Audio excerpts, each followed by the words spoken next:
जंतर मंतरवर आंदोलन करून देशभरामध्ये जो चेहरा पुढे आलेला आहे तो चेहरा म्हणजे अभिजित दिपके यांना मारण्याची धमकी आलेली आहे। या संदर्भात त्यांनी काय प्रतिक्रिया दिलेली आहे, त्यानंतरच भाजपचे चंद्रशेखर बावनकुळे यांची काय प्रतिक्रिया आहे या व्हिडिओच्या माध्यमातून आपण पाहणार आहोत। नमस्कार, मी डॉक्टर नागराज मगरे, शब्दयोद्धा लाईव्ह मध्ये आपल्या सर्वांचं मनपूर्वक स्वागत। जंतर मंतरवर आंदोलन करून देशभरामध्ये जो चेहरा प्रसिद्धीस आला तो चेहरा म्हणजे अभिजित दिपके। आणि अभिजित दिपके यांनी काही आरोप केलेले आहेत। त्यांना पत्रकारांनी काही प्रश्न विचारले, त्या प्रश्नाचे उत्तर देताना ते असं म्हणतात की मला भाजपकडून ऑफर येत आहेत आणि भाजप मला पक्षामध्ये येण्यासाठी खरं तर धमकावत आहे असं त्यांचं म्हणणं आहे। ते म्हणत आहेत की तुम्ही जर भाजपमध्ये नाही आले तर तुम्हाला ठोकून काढू, गोळ्या घालू असं म्हटलेलं आहे। तर ही जी धमकी आहे किंवा ही जे कोणी त्यांना म्हटलेलं आहे त्याचं नाव मात्र त्यांनी जाहीर केलेलं नाही। यावरती चंद्रशेखर बावनकुळे यांनी देखील प्रतिक्रिया दिलेली आहे।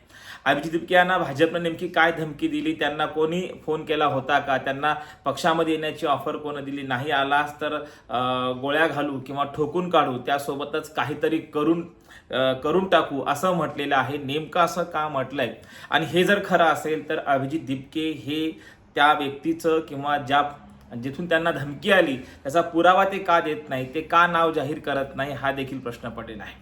चंद्रशेखर बावनकुळे यांनी देखील प्रतिक्रिया दिलेली आहे की या महाराष्ट्रामध्ये 1 कोटीच्या वर म्हणजे जवळपास 1.5 कोटीपर्यंत हे प्राथमिक सदस्य संख्या ही भाजपची आहे आणि अशापैकी जर कोणी त्यांना धमकी दिली असेल किंवा कोणी नेत्यांपैकी त्यांना धमकी दिली असेल तर तसं त्यांनी ते जाहीर करावं, नाव जाहीर करावं। आम्ही आमच्या कार्यकर्त्याला योग्य समज देऊ, त्यांनी नाव जाहीर करणं गरजेचं आहे असं चंद्रशेखर बावनकुळे यांनी म्हटलेलं आहे।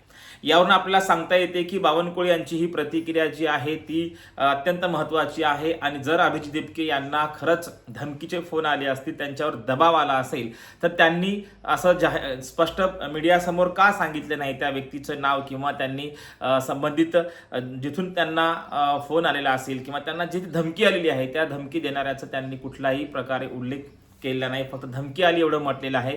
भाजपमध्ये या असं आम्हाला म्हणत आहेत, नेमकं कोण म्हणत आहे हे देखील अभिजित दिपके यांनी जाहीर केलेलं नाही। त्यामुळे संभ्रमात लोकांना न टाकता खरं तर अभिजित दिपके यांनी जाहीर करावं। जसं की त्यांच्यावरती आरोप होतोय, भाजप असा आरोप करत आहे की त्यांना जे काही फंडिंग आलेलं आहे आंदोलनाला ते बाहेर देशातून आलेलं आहे।